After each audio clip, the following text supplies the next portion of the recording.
하나님이 나를 사랑하신다고 믿으시는가요? 느껴지십니까? 자, 믿어진다, 느껴진다. 이것은 여러분 우리가 아무나 가질 수 있는 것들이 아닙니다. 정말 하나님의 자녀가 되었을 때 이게 느껴지고 믿겨지고 그러는 거예요. 그러니까 아이 다 그러겠지. 아니, 다 그렇지 않아요. 하나님이 우리를 왜 사랑할까요? 하나님이 우리를 왜 사랑할까요?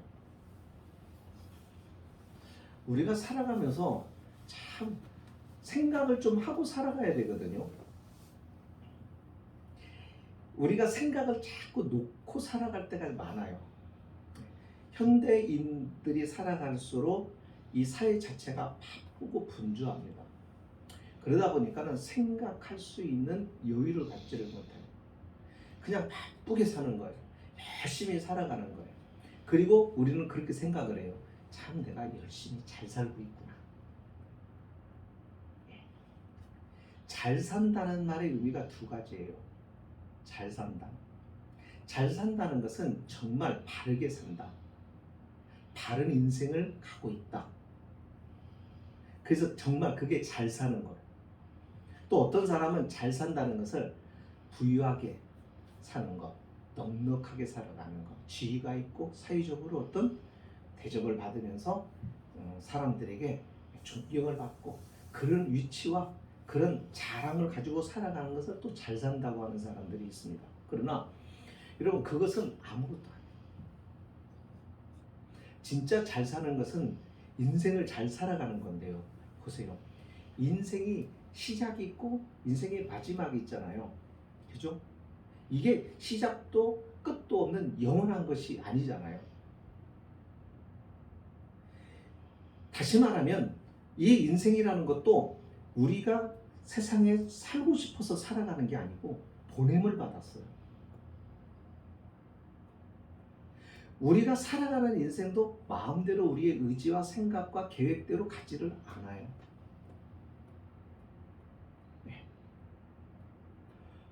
우리가 이 세상에 죽지 않고 살고 싶지만 그것도 안 돼요. 그러니까 인생이라는 게 보면은 우리가 보내진 존재고 보내졌기 때문에 우리의 의지와 상관없는 일들을 만나게 되고 계획을 세우고 우리가 어떤 목표를 세우고 살아가지만 이것들이 어긋나기도 하고 많은 유혹과 도전과 시련들이 거침없이 우리의 인생에 달려들 때가 참 많습니다. 그래서 때로는 인생이 피곤하고 그러다 보니까 지치고 인생이 재미가 없고 막 이런 순간들을 겪게 되죠. 그런 삶 속에서 잘 산다고 하는 거, 이거 굉장히 중요한 거.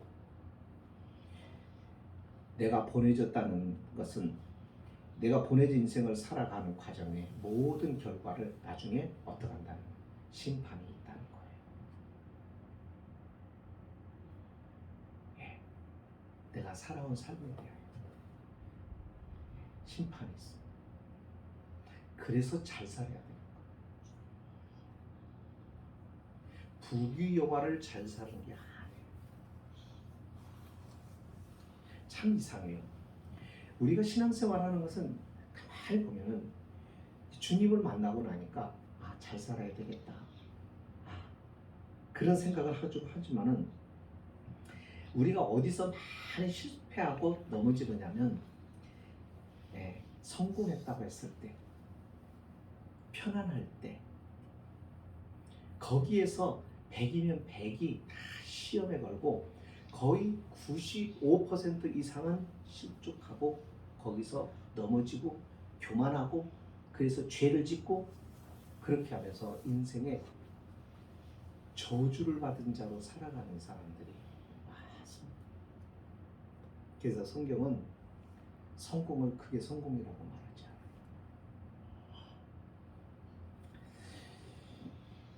그러니까 이제 그거예요. 우리가 생각하면서 사는 거예요. 하나님께서 이 7일이라고 하는 한 주간 텀을 주시고 하루를 쉬게 하신 데는 이유가 있어요. 그게 뭐냐면 생각하라는 거예요. 너가 하고 있는 일, 너가 걸어가고 있는 인생 길에서 바쁘게 지나고 열심히 살지만은 그러나 이 시간만큼은 딱 멈추고 정리를 해라. 정돈을 해봐라. 네가 가지고 있는 목표가 바른지, 그 목표를 향하여 가고 있는 방법이 옳은지, 이런 것들에 대하여 생각할 수 있는 기회를 가져라. 이런 의미예요. 그런데 그 의미를 하나님을 아는 사람은 하나님의 말씀에 비추어서 자신을 되돌아보게 하시는 것이고, 하나님을 모르는 사람은 그것도 없는 거예요. 그러니까 그냥 잘 살아야겠다, 부유하게 살아야 되겠다, 성공적으로 살아야 되겠다, 성공한 인생이 되고 싶다 해가지고 열심히 사는데 열심히 살아온 결과의 마지막이 비참합니다. 허무합니다. 내가 무엇을 위해서 이렇게 살았지? 병들고 깨달아요. 자식을 다 잃어버리고 깨달아요. 실패하고 깨달아요. 그러나 너무 늦어버렸지. 인생은 굉장히 중요한 겁니다. 그래서 여러분, 눈에 보여지는 것을 바라보고 살면 안 돼요. 오늘 말씀도 우리가 이렇게 생각해야 됩니다. 자, 예수 믿는 사람들이 근데 예수 믿는 사람들인데 우리가 가장 이 세상을 살아가면서 정말 힘을 얻는 게 뭐냐면 하나님이 나를 사랑한다. 하나님이 나를 사랑한다는 사실을 우리가 받아들이고 이게 느끼지를 못하면은 우리는 실족하기가 쉽고 불평하기가 쉽고 막 짜증스럽고 세상에 모든 것이 싫고, 그래서 믿는 사람과 믿지 않는 사람이 전혀 구별되지 않는 그런 모습으로 살아갈 수밖에 없어요. 사람이 그렇습니다. 고생을 해도요, 누군가가 당신은 참으로 생각하는 것이나 향하는 것들이 참 진실하네요. 참 좋습니다. 위로가 됩니다. 참 힘이 됩니다. 내가 당신을 볼 때마다 힘든 삶을 어떻게 저렇게 살아가는가, 당신을 볼 때마다 내가 위로가 되고 힘을 얻을 때가 있습니다. 그러면서 누군가가 옆에서 막 그렇게 나를 인정해주고 막 그런다고 한다면 여러분, 그 사람들은 사는 게 재미가 있지 않을까요? 집안에서도 어떤 가정주부가 생활을 하면서 빨래하고 청소하고 막 일과가 그렇잖아요. 집안일이잖아요. 남편은 나가서 돈이라도 벌고 나가서 뭐 사회적 지위도 얻고 그런데 아내들의 입장에서 옛날에는 막 그랬단 말이에요. 자, 그런데 그러면은 어느 날 갑자기 무슨 생각이 드냐면, 뭐야? 맨날 밥하고 빨래만 하고 청소는 하고 맨날 직원만 지키고. 그럴 때 남편도 자녀도 가족들이 당신이 있어서 너무 행복해. 집에 올 때가 기다려져. 엄마, 나는 엄마가 있어서 너무 좋아. 엄마 사랑해. 그러면 집안일이 쓸데없는 일로 생각되는 게 아니에요. 그냥 사랑을 내가 받고 있다고 하는 것에 얼마나 자긍심이 생기고 위로가 되고, 그 사랑을 내가 받고 있다고 하는 것 때문에 내가 하고 있는 일이 시시하게 여겨지지가 않아요. 그렇지 않나요?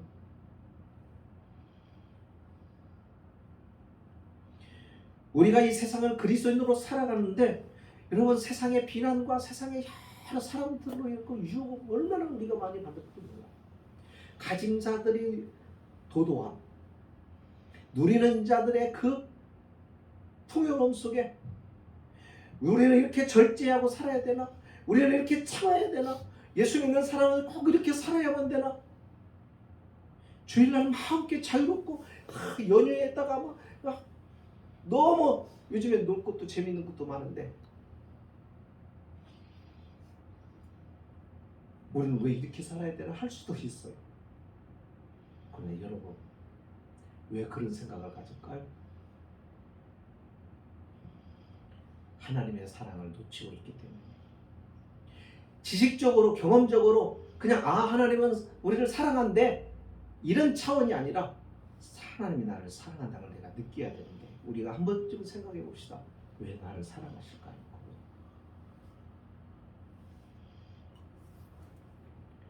여러분이 사랑스럽습니까? 하나님 보실 때 여러분들 사랑스러운가요? 어떤 분들은 그렇게 얘기를 하는 분들이 있어요. 하나님 나를 얼마나 나를 이뻐하는지 몰라. 근데 정말 냉정하게 그게 내 생각이 아니라 하나님이 말씀하시는 말씀을 하나님이 보시는 나를 한번 진짜 냉정하게 냉철하게 나를 보자고요. 내가 사랑스러운 자인가요? 여러분 이거 쉽지 않습니다. 성경은 이렇게 말해요.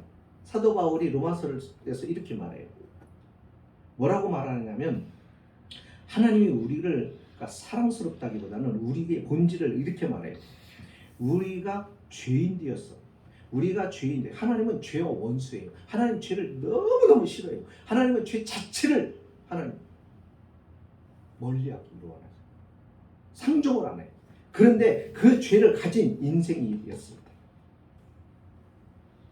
하나님 그리스도께서 우리를 위하여 죽으셨다. 그래서 하나님께서 우리에게 대한 자기의 사랑을 확증하셨다 이렇게 말해요. 그러니까 쉽게 말하면 하나님이 우리를 사랑하신 게 우리가 사랑스러워서 사랑한 게 아니다 그거예요.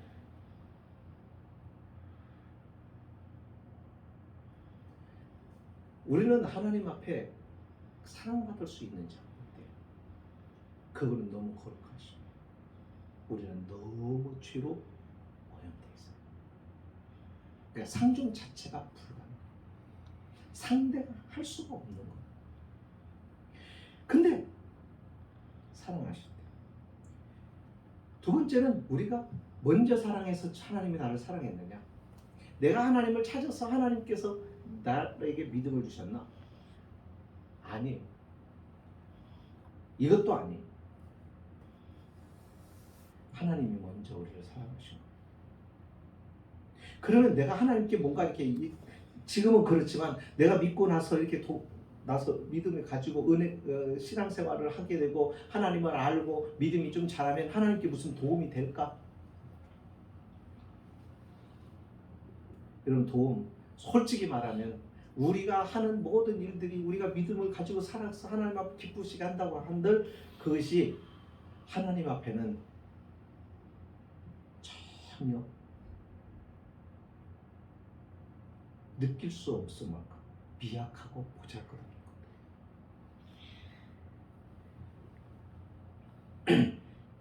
그럼에도 불구하고 하나님이 사랑하셨다는 거죠. 그러니까 하나님이 날 왜 사랑하셨을까? 이 질문에 우리는 생각해도 왜 사랑하셨지? 거기에 대한 근거를 제시할 답이 없는 거예요. 우리는 그런 사람이에요.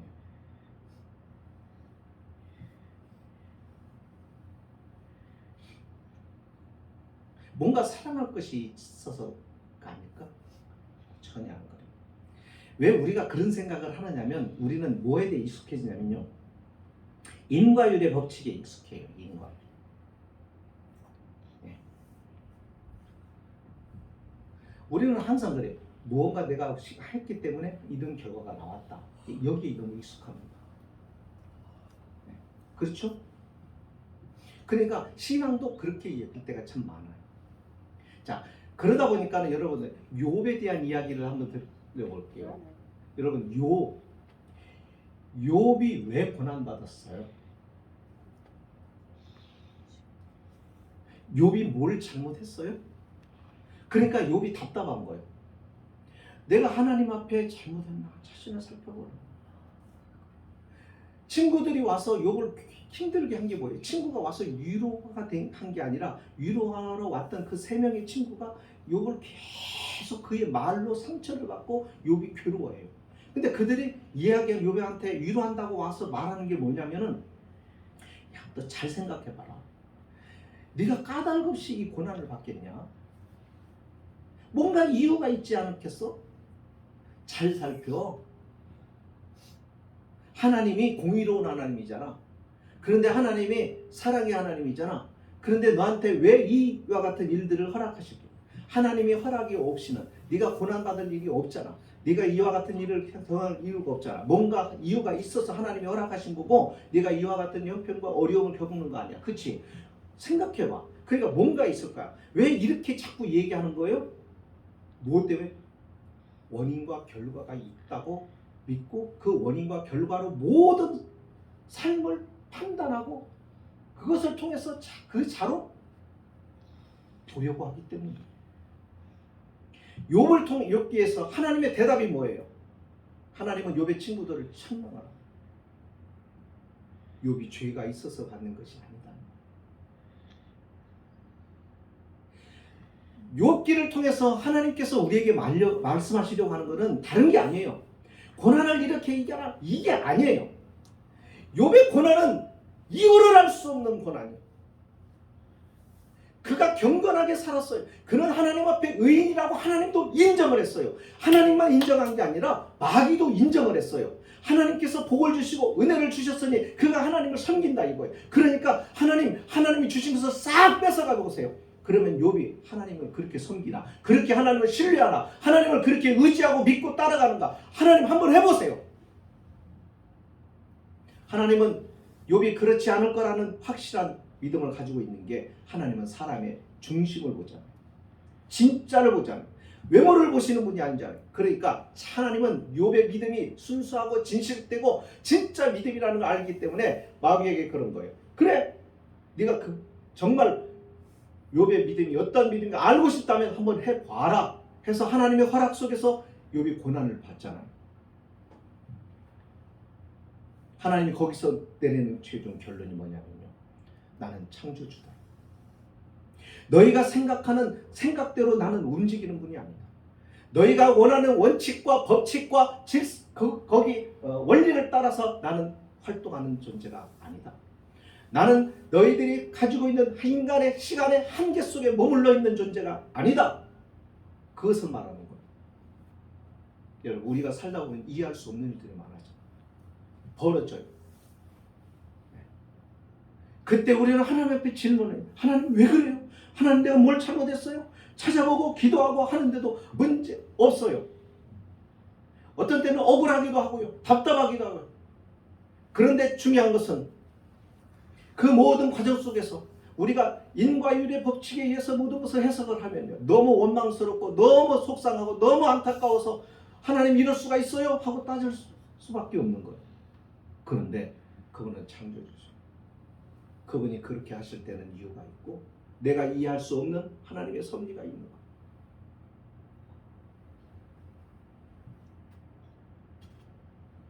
하나님은 우리가 살아가는 세상의 시간과 공간의 법칙과 원리와 원칙들을 하나님이 규율로 정해 놓으셨지만, 그러나 하나님의 역사는 거기에 한계를 짓고 활동하시는 분이 아니라 넘어서 역사하시는 분이세요.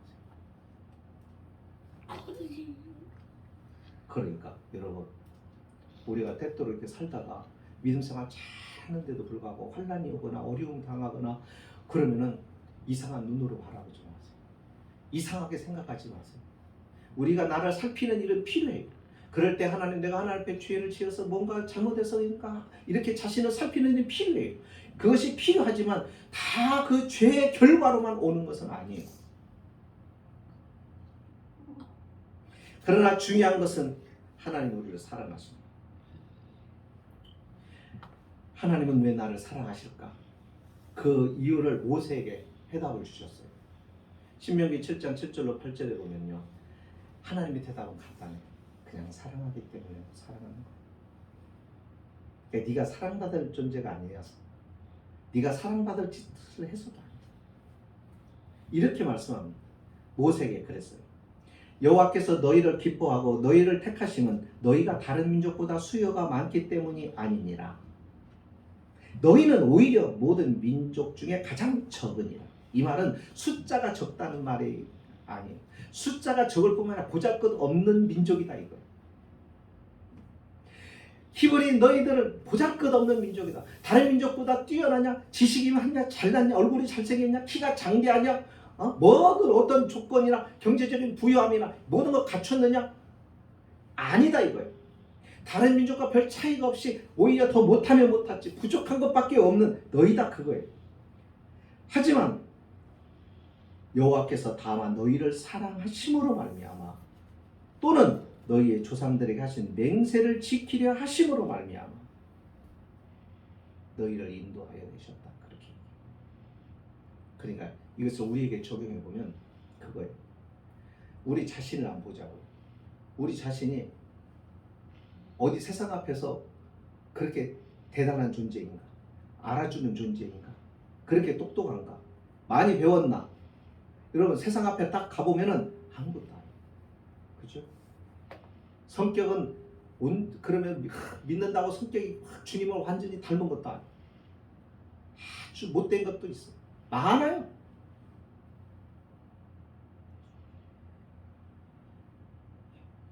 그럼에도 불구하고요. 그러니까 우리가 내가 분명한 것은 하나님의 사랑은 어떤 조건이나 환경이나 형편이나 그 사람의 어떤 변됨이나 이런 걸 보고 하나님이 사랑하시는 게 아니다. 여러분 여기에 우리가 희망이 있는 거예요. 우리 그러잖아요. 이쁜 짓을 하면 이뻐 보여요. 학교에서 아이들을 보든지 집안에서도 자녀라고 해도 자녀들 이쁜 짓을 하면 이쁘게 보여요. 그죠? 어디 직장에서도 삭삭을 하고 막 상사들한테 잘 순종 잘하고 막 와서 이쁘죠? 우리는 보통 누굴 좋아한다 사랑한다 봤을 때 나를 사랑하는 사람이 나를 사랑해 줄 때 그 사람을 사랑스러운 거예요. 이게 우리의 모습이에요. 이 모습을 가지고 하나님을 보시면 안 돼요. 하나님은 그게 아니에요. 우리가 하나님만 마음에 들려고 막 하는 것이 아니라 그래서 하나님 앞에 인정받고 하나님께서 우리가 믿음의 사람으로 이렇게 서는 게 아니에요. 하나님 우리를 아세요.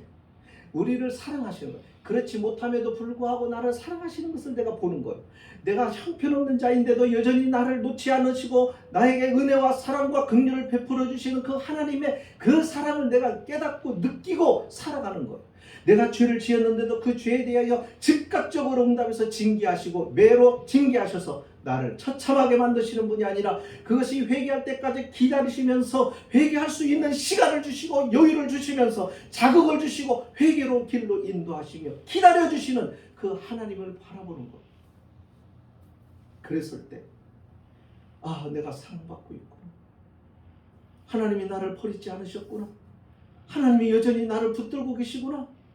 이와 같은 나를 여전히 하나님께서 포기하지 않으시고 사랑과 긍휼과 은혜로 나를 놓지 않고 계시구나. 이 사실을 깨달을 때 우리의 마음이 우리의 심령이 감동이 되어서 하나님 앞에 하나님을 더 가까이 하고 싶고 하나님 앞에 나를 드리고 싶고 하나님 앞에 나를 헌신하고 싶은 이 마음과 열심과 열정이 나오는 것.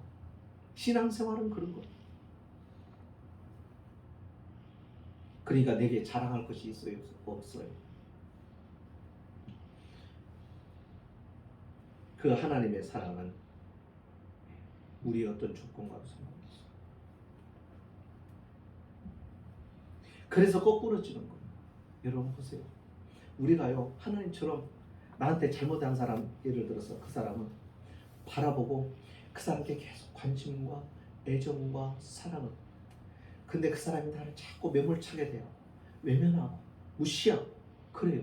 그런데도 불구하고 그를 끝없이 사랑하고 가다 보면은요 그 사람이 나중에 어떻게 되죠? 마음이 거꾸로져. 하나님이 그 방법을 쓴단 말이죠. 그게 하나님이 하시는 사랑이란 말이죠.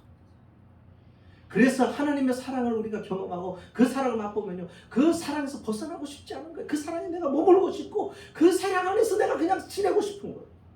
다른 어떤 것도 필요 없어요. 그 하나님의 사랑과 은혜를 내가 받고 있다고 하는 것이만 분명히 내가 알 수 있다고 한다면 가난해도 좋고 병들어도 좋고 우리가 아까 찬양한 대로 부귀영 안 누려도 좋은 거. 여러분 사람은요 누군가 나를 사랑하고 있다는 사람 그 사랑하는 사람을 위해서 우리는 헌신하라.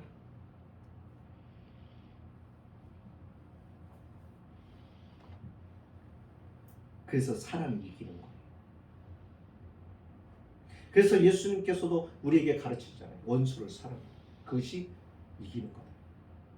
그렇게 굴복시켜. 이게 하나님의 성품이고 이것이 하나님의 사랑하는 방법이에요. 그러니까 너희는 내 자녀니까 너희도 이와 같이 살아가라. 그런데 우리의 열심과 노력과 훈련으로 되는 게 아니라 이것은 우리가 하나님의 사랑을 내가 흠뻑 경험하고 느낄 때만이 그게 가능해지는 거예요. 누가 훈련돼서 되는 게 아니라. 그래서 신앙은요, 여러분, 우리가 하나님을 온전히 몸으로 마음으로 온 인격을 우리가 그 하나님을 하나님 속에 들어가야 돼요. 그래야 그게 가능해져. 하나님의 사랑. 하나님의 사랑은 성경은 세 가지로 이렇게 말합니다. 하나님이 인간을 창조하신 것 속에 하나님의 사랑이 담겨져 있다는 거예요. 자, 하나님이 사랑을 창조할 때, 창조할 때 그냥 창조할 때 사랑으로 인간을 창조하셨다. 그 증거가 뭐냐면 하나님이 우리를 당신의 교제의 상대로 만드신 거예요. 다시 말하면 인격체로 만들었단 말이에요. 하나님이 사람을 만들 때 하나님의 형상대로 사람을 창조하시고 우리는 그래서 하나님이 가지고 있는 하나님의 속성을 우리 인간에게도 주신 거예요. 사랑. 그래서 인간은 사랑할 줄 알아요. 하나님이 그것을 우리에게 주신 거예요. 사랑하자. 사랑하고 살아라.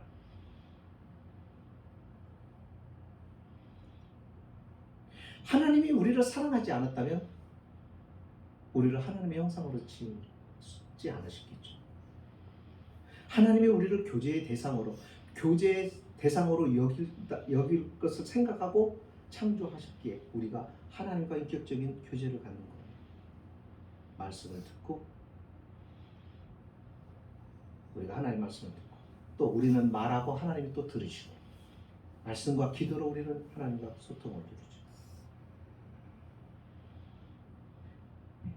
하나님이 우리를 사랑하셨다고 하는 두 번째 증거는 뭐냐면 거듭나게 하십니다.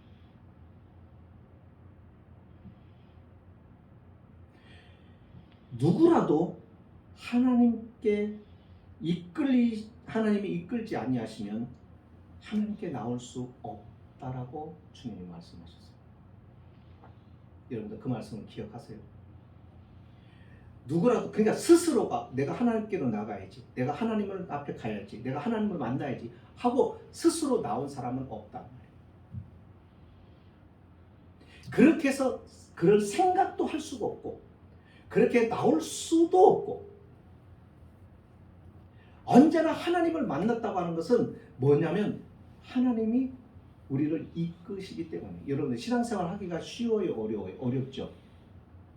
내가 본성을 거스리는 일이니까 그래요. 자, 오늘 같은 날도 여러분 쉽게 얘기해요. 내가 조금 기운이 없고 내가 좀 피곤하고 그러면 예배드리러 나가고 싶어요, 안 가고 싶어요? 쉬고 싶잖아요. 그죠? 자, 그럴 때 하나님께서 우리를 이끄신단 말이에요. 하나님께서 이끄신다. 이게 오늘날에 좀 약한 것 같아요. 우리 때는 학교만 해도 그랬어요. 학교가 아파도 가서 조퇴하는 한 있어도 그냥 학교를 가는 거예요.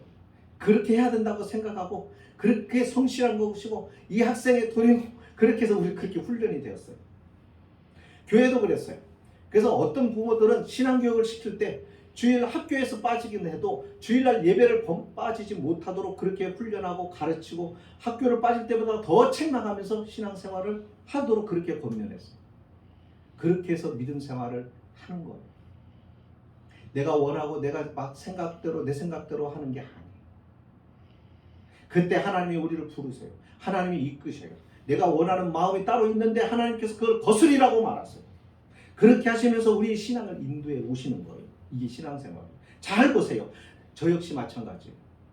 그래서 예수님이 그러신 거예요. 누구라도 하나님께서 이끌지 아니하시면 아무도 내게 올 수 없다라고 말했어요. 그 정도로 우리는 어떻단 말이에요? 하나님 앞에 나오는 무능하단 말이에요. 하나님 앞에 나올 수 없단 말이에요. 그 정도로 우리가 부패했단 말이에요. 감히 하나님 앞에 나갈 수도 없을 만큼 그런 자라는 거예요. 하지만 하나님은 당신에게로 이끈 사람이면 어떻게 한다고? 절대로 그가 누구라도 잃어버리지 않겠다. 이끄시는 것도 하나님이시고 하나님의 이끈 자는 하나님께 절대로 포기하지 않으신다. 이게 중생이잖아요. 사랑이 없으면 가능한 일인가요? 사랑하기 때문에 그런 거. 그래서 사랑하기 때문에 여전히 우리가 잘못하면 하나님이 그냥 안 넘어가는 거예요. 너희가 잘못했다. 양심을 자꾸 두드리시고. 그래서 하나님께 회개하도록 하나님께서 때로는 우리가 하는 일에 가로막기도 하셔요. 막고 그래서 우리가 하여금 더 이상 진도는 나가지 못하게 하시고 거기서 멈추어서 이 문제를 해결하고 가라. 그렇게 우리의 길을 막으실 때도 있어요. 왜 그래요? 사랑하니까. 우리가 자녀를 키울 때 자녀가 나쁜 길로 계속 가면 그래 가라 잘 가라 내버려 두는 이게 사랑이 아니죠. 사랑은 정의로운 거예요. 사랑은 책임을 다하는 거예요. 애정이 있기 때문에. 세 번째 결정적인 게 십자가죠. 사랑하니까 목숨을 내놓는 거 아니에요. 이런 세상의 모든 종교들을 보세요. 어떤 신이 자기를 섬기는 인생을 위해서 희생하는 신이 어디 있어요?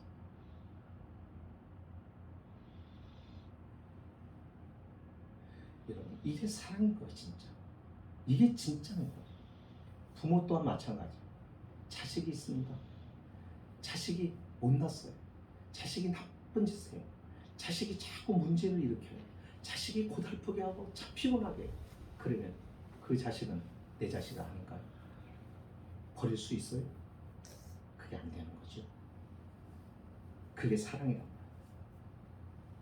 그런 하나님의 사랑이 오늘 말씀에 예수님께서 뭐라고 얘기해요? 끝까지 사랑하신다.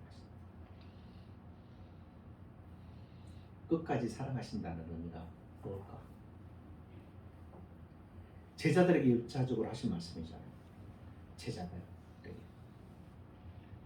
자, 예수님께서 오늘 말씀해 보니까 이제는 하나님께로 아버지께로 돌아갈 날이 가까웠다고 그랬어요. 그러면서 이 말씀을 하셨어요. 그러니까 무슨 얘기예요? 예수님이 이 지상에 있는 동안, 제자들과 함께 있는 동안 예수님은 끝까지 제자들을 사랑하시겠다는 거예요. 그죠? 또 하나. 그러면 이 세상에서만 그 사랑으로 끝나느냐? 이 말에 끝까지 사랑한다는 이 끝까지는 예수님이 부활하셔서 당신이 하늘의 보좌 우편에 앉아 계시는 그때도 영으로 다시 오셔서 제자들과 함께 하시겠다. 그래서 이 제자들이 끝까지 생애를 마칠 때까지 주님이 그들과 동행하시겠다는 거예요. 그게 끝까지. 제자들 모두가 다 하나도 남김없이 다 순교했어요. 순교가 그냥 되는 게 아니에요. 하나님이 함께 하시고 예수 그리스도께서 함께 하셔야만이 순교가 가능한 거예요. 순교는 예수님이 사랑하고 있다는 것에 대한 확실한 증거가 있는 자만이 할 수 있는 거예요. 예수의 사랑에 확신이 없는 사람은 절대로 순교 못합니다. 우리가 생활 속, 직장 생활도 그렇잖아요. 네. 믿음이냐, 직장이냐. 이렇게 보면 우리가 믿음을 그냥 휙휙 던져버리잖아요. 하나님을 따르는 일을 쉽게 포기해버리잖아요. 신앙을 쉽게 버리잖아요. 육신의 일을 위해서, 편안함을 위해서, 안락함을 위해서, 쾌락을 위해서. 그런데 순교는 자신의 인생을 전부를 버리는 거예요. 포기하는 거예요. 그게 가능한 것은 주님의 사랑을 자신이 받고 있음을 확신할 때, 주님이 함께 하시는 여전히 같이 있음을 확인할 때 이게 가능한 거예요. 그래서 순교. 그래서 순교자들이 위대한 거예요. 순교자들이 하늘에서의 상급이 그래서 가장 큰 거. 마지막 끝까지라는 말은 영원이라는 뜻이. 이것은 오직 주님만 할 수 있는 거랍니다. 제가 우리 어머니가 얼마 전에 돌아가시면서 그 가슴으로 느낀 것 중에 하나가 뭐예요? 이제는 우리 어머니와 죽음이라는 그 문 앞에서 이별이, 그 죽음의 문을 넘어서는 같이 할 수 없어요. 아무리 사랑하는 사람도 같이 할 수 없어요. 그런데 그 너머까지 함께 할 수 있는 분이 딱 한 분 있어요. 예수님이시다. 내 인생의 막다른 순간에, 숨이 멈춰지는 그 순간에, 이 문턱을 지나가야 되는 그 순간에 내 사랑하는 부모도 함께 할 수가 없는 그 자리에 끝까지 영원히 함께 할 수 있는 것은 주님밖에 없습니다. 세상은 끝이라고 그러면요, 이 세상의 죽음에서 모든 것이 끝나요. 그죠? 그러나 우리에게 끝은, 주님과의 끝은 없어요. 말씀을 마칩니다. 영원히 함께하기로 주님이 말씀하셨어요. 함께하겠다고, 끝까지 사랑하겠다고. 이 말씀은 제자들에게만 하는 말씀이에요. 오늘 이 책으로 기록에 남겨둠으로 인하여 이 책을 통하여 주님을 믿고 주를 의지하고 살아가는 저와 여러분에게 주신 약속이기도 합니다. 그렇다면 주님이 이렇게 나를 사랑하신다고 합니다. 주님이 끝까지 나와 함께 하시겠다고 한다면, 약속했다면, 그러면 여러분은 주님께 주님 앞에서 어떻게 살아가시는가? 이건 우리가 하나님 앞에서 답을 드려야 되는 거예요. 그렇지 않아요? 주님만이 생각하고 주님만 그냥 끝나요? 아니잖아요. 그 사랑과 은혜를 입은 자라면 자연적으로 우리가 어떤 마음이 들어요? 주님, 나도 주님 사랑해요. 그때 그 사랑이 어떤 사랑이냐 말이죠.